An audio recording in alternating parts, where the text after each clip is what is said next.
Hello everyone, இன்றைக்கி என்ன video பார்க்க போகிறோம் அப்படின்னா, ஒரு டிஸார்டரை பற்றி தான் நம்ம படிக்க போகிறோம். இன்றைக்கி வந்து சிஸ்டிக் ஃபைப்ரோசிஸ் அப்படிங்கிற ஒரு டிஸார்டர் பற்றி பார்க்கலாம். ஒரு ஸ்டிக்கியான ஒரு மியூக்கஸ் வந்து லங்ஸ்லையும் பேன்க்ரியாஸ்லையும் போயிட்டு டெபாசிட் ஆயிரும். இந்த மாதிரி டெபாசிட் ஆகிறதுனால digestive problem and breathing problems வந்து வரலாம்.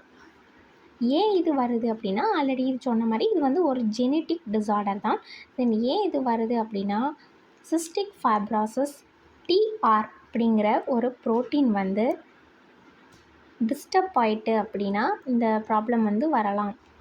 இதோட சிம்டம்ஸ் வந்து ஆல்ரெடி நான் சொன்ன மாதிரி ரெஸ்பிரேஷன் ப்ராப்ளம் இருக்கும், டைஜஸ்டிவ் ப்ராப்ளம் இருக்கும், தென் அவங்களோட க்ரோத் வந்து டிலேவாக இருக்கும், அண்ட் ஃபெர்டிலிட்டி ப்ராப்ளம் இருக்கும், ஸ்கின் வந்து சால்ட்டி டேஸ்ட்டாக இருக்கும்.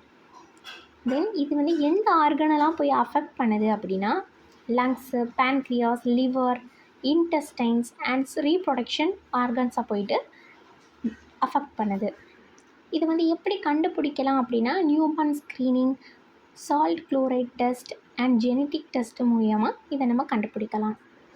ஒரு பேரண்ட்ஸ்க்கு இந்த சிஸ்டிக் ஃபைப்ரோசிஸ் டிஆர் அந்த ஜீனில் வந்து ஏதாவது ஒரு மால்ஃபங்க்ஷனல் டிஃபெக்ட் இருந்துச்சு அப்படின்னா அவங்களோட குழந்தைக்கும் இது வந்து கேரி பண்ணப்படுது.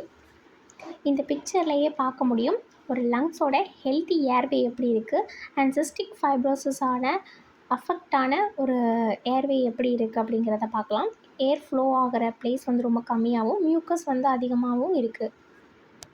ஓகே, நெக்ஸ்ட் இன்னொரு வீடியோவில் பார்க்கலாம். பாய்.